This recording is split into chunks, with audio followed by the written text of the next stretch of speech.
지난달 10월쯤이었죠. 우리 돈으로는 무려 184조 원에 달하는 대규모 국채 발행을 통해 이 경기 부양을 모색하는 시진핑의 뉴딜 정책이 있었는데요.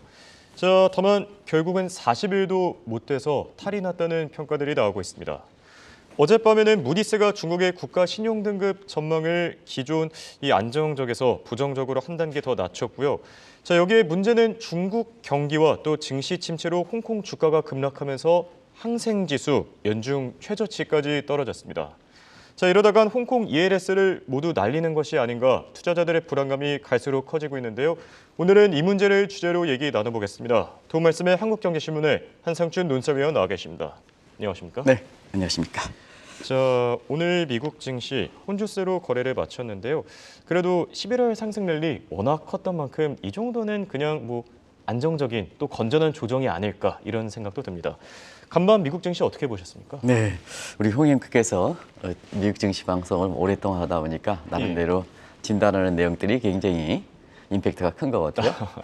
오늘 월가의 현지 분위기를 오늘 새벽 1시서부터 제가 이렇게 봤는데요. 느닷없이 계절 얘기가 나왔습니다. 그래서 우리가 미국에 이렇게 있다 보면 춥다가 이렇게 11월, 12월 따뜻해지는 것을 인디언 서머라는 표현을 쓰는데요. 지금 비트코인 우리가 이 시간을 통해서 진단해 드렸습니다는 그렇죠. 그래서 크래프트 스프링이라는 이런 단어를 쓰지 않습니까? 그리고 오늘 한국 날씨도 이렇게 모처럼 따뜻해지는 이런 모습에서 계절 얘기를 하는데요. 프리지어, 꽁꽁 얼어붙는 곳이 있습니다. 바로 중국과 홍콩을 비롯한 중화권 증시다 이렇게 보시면 되겠습니다.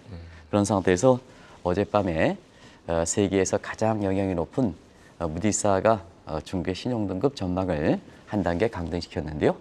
지금 국내 입장에서는 공매도 문제 그리고 홍콩의 ELS 문제가 가장 이슈가 되지 않습니까? 그렇죠. 그런 과정에서 오늘 ELS 문제를 한번 짚어드리겠습니다. 지금 자막이 나오고 있습니다는 월가에서 보면 이 파월의 지난주의 발언을 재해석보다는 시겔의 발언을 재해석해야 된다는 얘기가 지금 미국 증시에서 새로운 각도로 부각되고 있다고 보겠습니다. 왜 이렇게 와튼스쿨의 제레미 시겔이 이렇게 부각되냐면 연초에 35,000 다우지수 전망에 가장 정확하게 지금 35,000을 넘어섰지 않습니까? 그렇죠. 그래서 이분의 한마디 한마디가 지금 영향이 상당히 높은데요. 지금 김채연 PD께서 보여주시고 있습니다는 36,000선이 오늘 떨어졌다 하더라도 저는 의미가 없는 거고 36,000선을 벗어나는데요. 이러다 보니까 시겔의 이렇게 발언 하나가 굉장히 중요하다. 근데 어제 12월 FMC에서 이번에 회의에서 확실하게 금리 인하에 대한 시그널을 줘야 된다. 이 발언을 놓고 과거의 금리 인하 시기에 결붙여서 시겔의 발언을 왜 이렇게 중요한가 하는 것을 한번 과거 데이터를 가지고 한번 보겠습니다.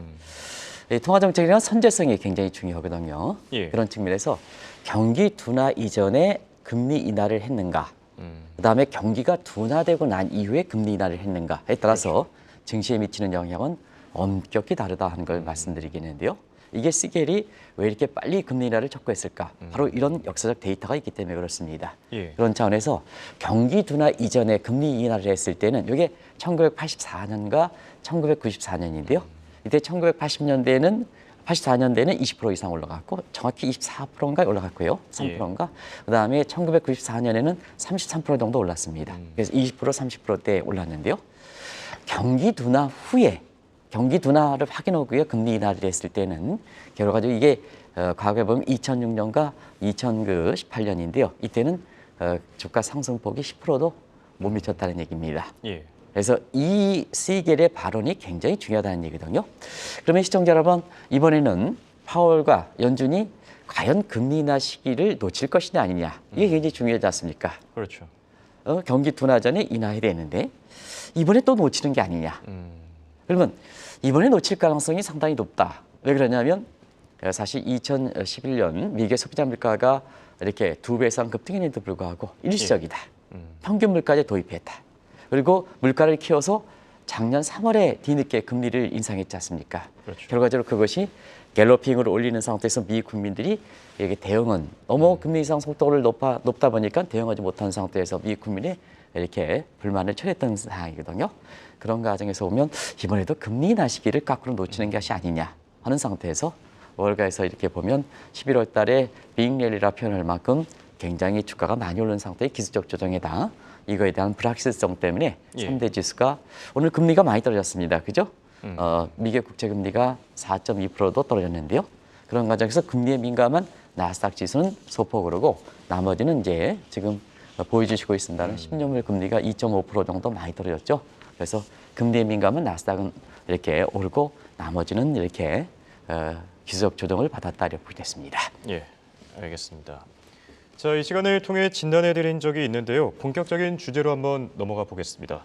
지난 10월 말에 무리하게 밀어붙였던 시진핑 주석의 뉴딜 정책, 의외로 결과가 꽤 빨리 나오고 있다고요? 네. 지난 이렇게 10월 말에 정확히 10월 25일 예. 1조의 우리 돈으로 한 180조 원 정도의 국채 발행을 통해 성기 발행한다 할 때 국내 증권사는 중국 증시에 대해서 상당한 호평이 되고 그렇죠. 그다음에 중국에서 공부했던 일부 전문가라는 사람들은 물론 중국에 대해서 이제는 살아나는 게 아니냐 했지만 이 방송을 통해서는 사실 중국에 대해서 굉장히 부정적으로 얘기했습니다. 국채 발행은 거꾸로 경기에 상당히 부담이 될 것이다 이렇게 말씀드렸는데요. 40일도 안 돼서 어제 똑같은 요인을 들어서 예. 자 이번에 국채 발행은 중국의 과단 이렇게 부채 상황을 볼 때 더 엎친 데 덮친 격이다. 이 점을 들어서 부동산 위기 문제와 함께 무디스가 국가 신용등급 전망을 중국의 구하심을 이렇게 한 단계 강등시켰습니다. 그 내용을 이렇게 보면 예. 10월 말에 긴급하게 성급하게 1조 위안 정도의 국채 발행을 된 데는 시진핑이 갖고 있는 당면한 문제입니다. 자, 한번 보겠습니다. 대내적으로 뭐 중국의 청년 실업률이 가장 높은 문제죠. 경기에서 보면 인민들, 특히 젊은이들 같은 경우에는 사실 그 중국의 청년 실업률 같은 경우에는 6월달 21%를 공식으로 발표한 이후에 발표하지 않고 있습니다. 그만큼 부담이 되는 거죠. 지금 상태에서는 8월달에 졸업한 대졸 실업자, 대졸 이렇게 졸업생의 절반도 못 미쳐서 취업했다는 얘기거든요. 그게 실업률로 나오는 겁니다. 예. 그다음에 제2의 제3의 천안문 사태가 우려될 수 있는 거고, 그다음에 대외적으로는 미국과 경제 패권 마찰에서 한때는 2027년에 좀 미국을 추월하지 않겠느냐. 근데 시진핑이 이렇게 잘못된 대외 전략으로 인해서 다시 30년 이상 동안의 격차가 벌어졌다. 이러니까 대내적으로 곤욕을 당할 수밖에 없는 거죠. 예. 그런 상태에서 자 경기를 푸는 게 중요하겠다 하는 측면에서 10월 말에 1조 위안, 우리 돈으로 184조 정도의 국채. 요건 이제 대규모 국채다 하는 발행이다 통해서 경기 부양한다 해서 시진핑 뉴딜 정책이다 이런 표현을 썼죠. 근데 이제 시진핑 뉴딜 정책인데요. 그 내용을 보면 일단 규모는 1조 위안, 184조 원 정도. 그다음에 허스면의 백워드 포워드 링키지 이펙트에 강한 SOC 투자한다. 이거 SOC 투자니까 1930년대의 테네시강 같은 이런 뉴딜, 루즈벨트 대통령이 뉴딜 정책 추진과 동일해서 시진핑 뉴딜 정책이다. 이런 표현을 썼던 거죠. 예. 근데 나중에 이제 이 효과가 이렇게 부정적이다 하는 측면에서 그때도 이제 뭐 중국에서 공부한 사람들은 이번에는 경기 부양이다 했지만 이 방송을 통해서는 어렵습니다. 할 때 무디스가 이렇게 골드만삭스에 의해서 중개 신용등급을 한 단계 전망을 강등시켰다는 것은 잘 아실 겁니다. 자, 중개 신용등급을 한번 히스토리컬 데이터로 보겠습니다. 예. 2017년까지 AA3 정도로 해서 거의 최상위 등급이었습니다. 근데 이번에 무디스가 싱글 A, 그 다음에 전망 부분도 스테이블해서 네거티브로 하면 여기서 한 단계만 떨어뜨리면 트리플 B 쪽으로 간다는 얘기입니다. 아주 임계점 상태인데요. 그렇죠. 임계점 상태인데요. 그러다 보니까 사실 어제 중국 증시 같은 경우에는 한국 증시도 중국 증시의 영향을 받아서 주가가 떨어졌습니다. 어제 중국 증시가 상해 지수가 1.6% 정도에서 세계에서 가장 높습니다. 홍콩 증시 1.7% 떨어졌습니다. 그래서 모든 국가 세계 증시에서 조각권 증시가 가장 많이 떨어졌습니다. 지금 상해 증시 어제 나오죠? 일주일치인데 어제 수치를 한번 보겠습니다. 1.8%에서 어제 수치가 거의 대부분을 차지했을 겁니다. 예. 어제 1.6%죠. 그렇죠. 일주일 수치 1.8%, 1.6% 어제 다 떨어뜨렸습니다. 예. 다 떨어서 홍콩의 항생지수 1.9% 떨어졌죠. H지수 4.9%. 그래서 전 세계에서 왜 제가 프리즈업이라는 단어를 썼느냐 하는 측면은 홍콩 증시, 중화권 증시는 꽁꽁 얼어붙고 있다 하는 이 표현을 이렇게 해서 그런 근거를 얘기했다 하는 말씀드리겠습니다. 네. 말씀하신 대로 지난 10월 말쯤에 시진핑의 뉴딜 정책이 나왔을 때 그런 지적을 해주셨습니다. 이렇게 대규모로 국채 발행이 이루어지면 소화가 좀 무리하지 않을까? 이 부분이 결국 문제가 되지 않았습니까? 네, 세계에서 국채 초과 공급 상태가 미국도 있고 다 우리나라도 있는데요. 예. 사실상 중국이 가장 초과 공급 상태, 국채 공급에서 초과 공급 상태가 가장 높은 국가입니다. 그렇죠. 아시겠습니다는 지금 연일 지방정부의 부채가 48조 위안되는 상태에서 이거 문제 해결하기 위해서 국채를 대규모로 발행할 수밖에 없거든요. 예. 그 시청자 여러분 한번 보겠습니다. 지방정부의 부채가 48조 원, 우리 돈으로 한 1경 원 정도 가까이 됩니다. 저렇게 되는 상태에서 저건 중국 정부의 통제 범위거든요.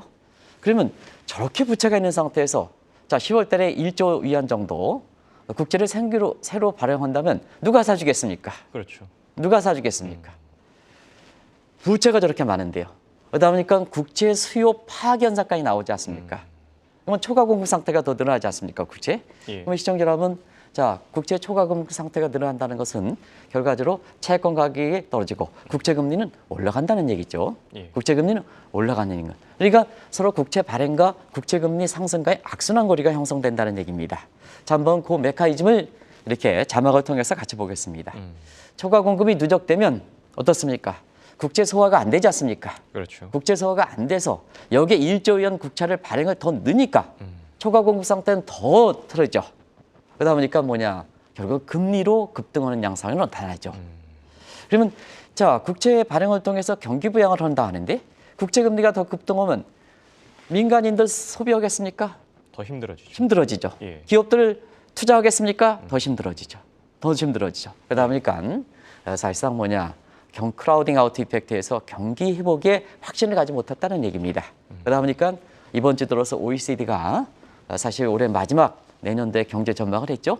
그런 상태에서 보면 내년에 중국 경제 성장률을 종전에 9월 달에 5.2%에서 3개월 만에 4.7%. 그러면 4.7%는 뭐냐? 중국의 목표 성장률. 국채 발행을 통해서 올해 목표 성장률 5% 달성한다. 내년에도 5% 달성한다. 이 목적으로 국채 발행을 10월 달에 했는데 결국 뭐냐? OECD 같은 경우에는 무디스 신용등급 전망 강등 전에 성장률 내내 4.7%까지 낮췄습니다. 목표 성장을 밑으로 낮췄습니다. 이게 서방의 세계다 이렇게 보겠습니다. 그런 과정에서 우리가 중국에 대해서 구조적 문제점 또 운영 체계가 개선되지 않으면 또 시진핑가 물러가지 않으면 중국 경제가 그렇게 낙관적으로 보일 수가 없다는 것을 말씀드리겠습니다. 네. 자, 이렇게 국채 물량이 소화가 되질 않고요. 사주는 사람이 없다 보니까 부동산 쪽 상황이 더욱더 심각해지고 있지 않습니까? 네, 지금 중국의 부동산 문제는 이번에 무디스의 신용등급 전망에서 자 재정 문제와 함께 부동산 문제를 들었습니다. 양대 문제를 들었죠. 자 그러면 시청자 여러분 아까 방금 전에 국채를 소화하지 못한 상태에서 1조 위안 퍼다 보니까 결국 금리 급등으로 나타난다. 그렇죠. 자 지금 상태에서 금리 급등하면 중국의 부동산 업체들은 더 악순환이 되는 거죠. 뭐 금리가 떨어져야 풀릴 거 아니겠습니까? 그렇죠. 그런 상태에서 중국의 국채 금리 급등으로 나타나니까 부동산 개발 업체들은 더 어려운 현상이 발생한다 이렇게 됐습니다. 지금 상황을 보겠습니다. 지금은 민간에서 통제가 가능하던 국영의 부동산 개발 업체 정도로 물론 민간도 전부 국영의 성격을 갖고 있습니다는 예. 자 이게 디폴트의 도미노 고리가 형성된 상태고요. 지금 이번 주에 중국의 빈집 통계에 대해서 나왔습니다.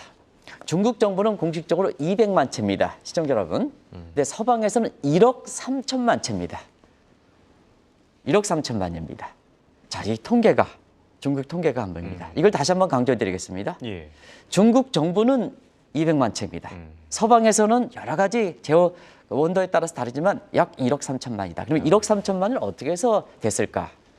자, 1억 3천만은 그래서 위성 사진을 찍습니다. 지금은 예. 드론에 위성 사진을 찍습니다. 그러면 뭐냐? 우리 그 조지현 대표님께서 예전에 그 트럼프 대통령이랑 그다음에 김정은이랑 말레이시아인가 어디서 싱가포르인가 막 정확히 기억은 못하겠습니다. 했는데 뭐 이렇게 김정은이 일거수일투족 제가 아침 방송을 통해서 얘기하지 못할 정도 담배 피는 것까지 트럼프는 딱 보고 간다는 얘기입니다. 그러다 보니까 위성 사진을 통해서 찍은 사진 것이 최소한 빈집이 1억 3천만 전 정도 되지 않느냐. 이렇게 되거든요. 예. 그리고 뭐냐? 엊그제인가요? BBC 방송 한번 보겠습니다. 중국의 내부만 이렇게 문제가 되는 거냐? BBC 방송을 통해서는 뭐냐 1대1로 해서 말레이시아라든가 싱가포르, 스리랑카라든가 파키스탄에 유령 도시를 너무 많이 만들었다. 그래서 지금 한번 중국의 헝다 문제라든가 그다음에 이렇게 컨트리 가든 보면 중국 내부의 통계는 중국 정부에서 통제가 박혀있기 때문에 밝히지 못하고 있습니다.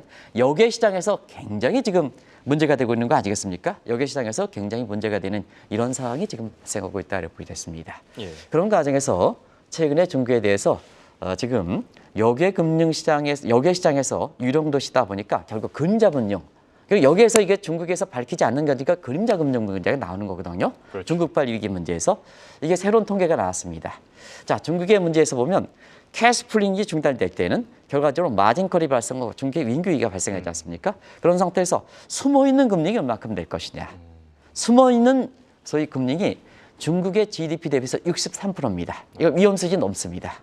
그러다 보니까 어쩔 수 없이 무디스가 재정 문제, 국채 발행의 재정 적자, 국가 지방 정부의 부채 문제와 함께 부동산 위기에 악순환 거래가 형성돼서 이번에 신용등급 정감을 한 단계 강등시켰다 이렇게 보시면 됐습니다. 네.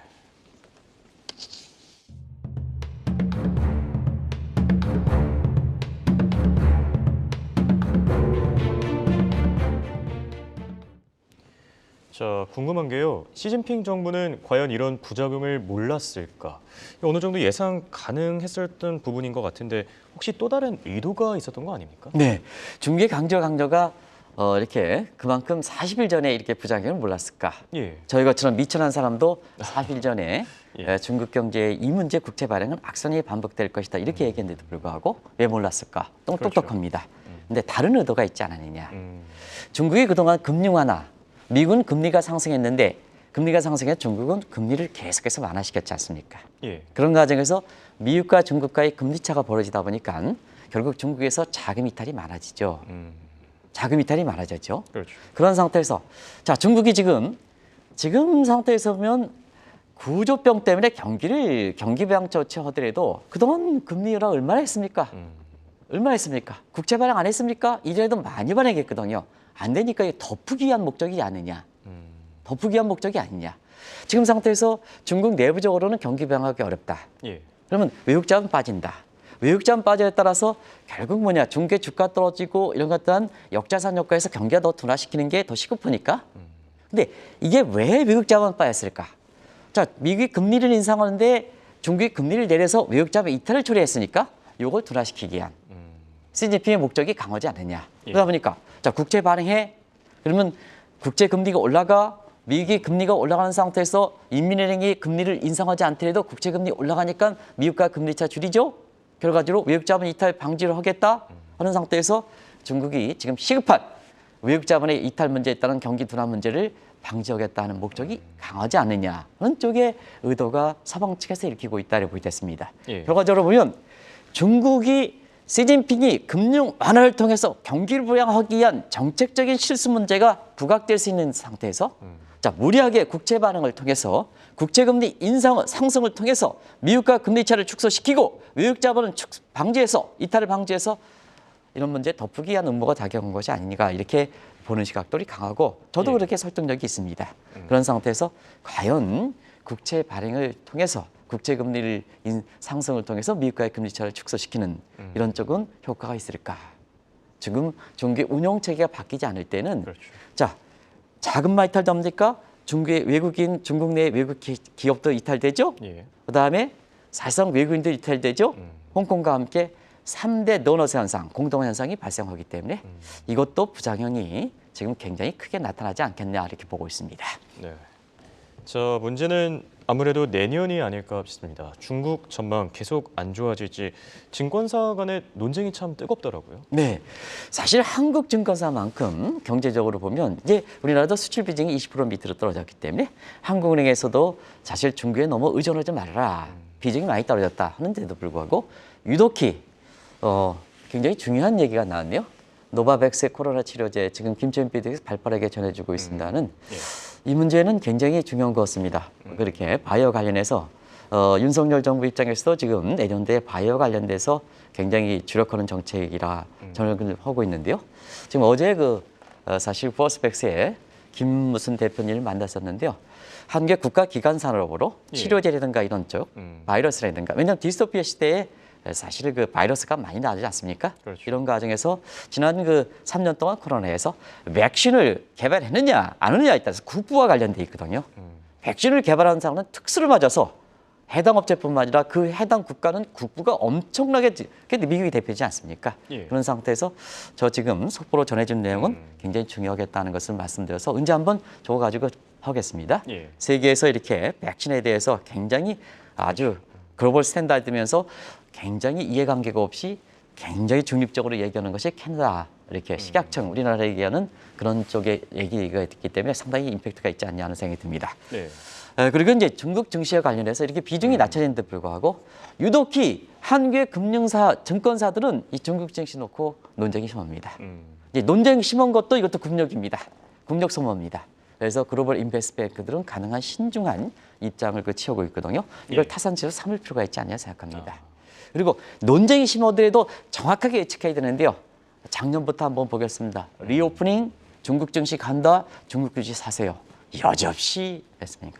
또 10월 달에도 중국의 국채 발행일 때 이제는 다른다 할 때 여지없이 중국이 3천 붕괴됐지 않습니까? 그렇죠. 그런 상태에서 제가 꼭 이 문제를 한번 짚어드리겠습니다. 중국에 유학했다고 해서 그 사람이 중국의 전문가는 아닙니다.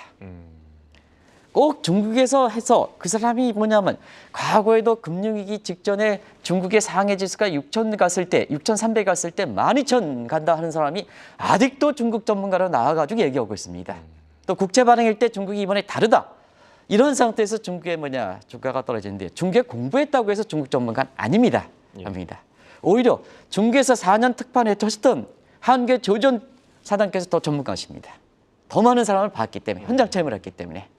그런데요, 언론사들도 중국에 공부했다고 해서 그 사람들은 기득권을 갖고 있기 때문에 만약에 자기 얘기가 중국 경제 떨어진다면 본인이 방송 출연 안 하겠지 않습니까? 그래서 중국에서 공부했다고 해서 전문가는 아닙니다. 12,000까지 상해 지수 예상했지 않습니까? 예. 근데 지금 중국에 3,000도 떨어졌는데 계속해서 중국 전문가로 부르면 어떻게 되겠습니까? 이런 과정을 보겠습니다. 그래서 중국의 시진핑 문제가 정리가 되지 않으면 중국 증시도 보수적으로 보실 필요가 있는 것이 아닌가 생각합니다. 네. 자, 그리고 중국뿐만 아니라 홍콩도 문제인데요. 자, 홍콩의 주가 연일해서 계속 떨어지고 있습니다. 어제는 항생 지수가 또 52주 신저가를 기록하게 됐더라고요. 어떻게 보십니까? 어제 많이 떨어졌죠. 예. 사실 많이 떨어져서 아프신 그 가뜩이나 손실이 커서 ERS 이렇게 하신 문제인데 일단은 죄송하다는 말씀을 드리고 방송을 하겠습니다. 근데 우리가 3년 전 중국의 보험법 실시 이후에 홍콩을 빨리 빠져나십시오. 예. 이건 뭐 제일 먼저 강조했습니다. 그렇죠. 근데 우리는 당시에는 지금 윤석열 정부는 아닙니다. 정부 차원도 중국에 대해서 친정부적인 대외 정책 때문에 이거 대응이 늘렸었고 예. 국내 금융사들 이렇게 보면 마지막까지 홍콩보를 꿈꿨습니다. 이건 왜 그러냐면 홍콩의 진출 대비해서 지금 잔존하는 비율이 한국의 증권사 금융사들이 최고 많습니다. 많습니다. 이게 진출 대비해서 잔존 비율입니다. 이런 과정에서 득장대우했죠. 예. 근데 보안법이 실시 이후에 어떻습니까? 중국에서 홍콩에서 세 가지 나타났죠. 홍콩에서 자금 빠져, 그다음에 외국 기업 빠져, 홍콩인조차 중국, 영국, 그다음에 싱가포르, 캐나다, 미국으로 빠졌습니다. 3대 엑스트 현상이 나왔죠. 예, 헥스트 현상이라는 표현을 쓰죠. 그래서 홍콩 경제도 중국의 예습가가 심했죠. 중국 경제에 전형적으로 커플링 현상이 나타났죠. 예. 원래 홍콩 경제 증시는 사실 특히 증시는 미국 증시와 거의 같이 갔었죠. 커플링인데 지금은 디커플링이 나타나는 현상이거든요. 그런 상태에서 사실 중국이 이렇게 영향이 높다 보니까 중국 증시가 불안하면 어제 중국의 상해 지수가 1.6% 떨어지니까 홍콩 증시 더 취약하죠. 그렇죠. 상해 홍콩의 지금 항상 지수 1.9%, 엣지 지수 1.7% 저렇게 쭉 나타나고 있죠. 예. 중화권 증시 한번 봐요. 대만만 빼고는 전부 이렇게 안 좋은 증시. 엣지 지수 지금 1.6% 떨어졌죠. 그러다 보니까 가뜩이나 내년 상반기에 돌아오는 사실 그 은행이라든가 증권사 물량의 거의 한 절반 정도가 지금 이렇게 이미 손실이 발생하고 있는데요. 남아있는 것까지 전부 이렇게 해내는 게. 그래서 투자자들이 또 방송을 듣고 계신 분이 이 문제를 어제 문의했기 때문에 또 예. 중개 신용등급 강등 문제도 있었기 때문에 오늘 이거 다시 한번 말씀드리겠습니다. 네, 알겠습니다. 결론을 맺어보겠습니다. 앞서 모두 발언에서 이런 얘기를 했습니다. 남아있는 것까지 과연 모두 다 날리게 될 것이냐. 앞으로 어떻게 보십니까? 사실 우리 공매도 내부제 공매도 하고 예. 중 밖에서는 ELS에서 이렇게 우리 투자자들이 지금 굉장히 좀 혼탁합니다. 혼탁한데요. 자, 증권사라든가 이런 데서 3년 전에 홍콩의 이렇게 중국의 이렇게 보안법 실시 이후에 만약에 ELS 권유하지 않고 홍콩의 주가가 이렇게 떨어진 걸 생각해서 홍콩의 공매도를 쳤다 이렇게 권유했다라면 만약에 ELS 권유한 것은 지금 쪽박을 차는데요. 홍콩의 주가에 대해서 공매도를 쳐라고 이렇게 컨설팅을 했다면 대박을 차는 거죠. 그렇죠. 이게 이 가이드 역할입니다. 더 이상 말씀드리지 않겠습니다. 우리 국내 증시의 공매도와 홍콩 ELS 관련해서 증권사, 금융, 은행들의 PB 담당하는 사람들이 정말로 잘해야 됩니다. 그리고 마지막으로 말씀드리면 중국에서 공부했다고 해서 중국 전문가가 아닙니다. 12,000 했던 사람이 지금 3,000이 깨지고 있습니다. 그 사람 아직도 41년에 중국의 국채 발행 물량이 이렇게 해서 했을 때 또 나와서 중국 경제에 외쳤던 사람입니다. 근데 중국 증시는 더 떨어지고 있습니다. 그래서 사실 중국의 전문가는 현장에 진짜 이렇게 체험이 많은 사람을 뽑아야 된다는 걸 말씀드리겠습니다. 네, 알겠습니다. 이렇게 오늘은 중국과 홍콩의 경제를 주제로 얘기 나눠봤습니다. 지금까지 도움 말씀의 한국경제신문의 한상준 논설위원이었습니다. 대화 고맙습니다. 네, 고맙습니다.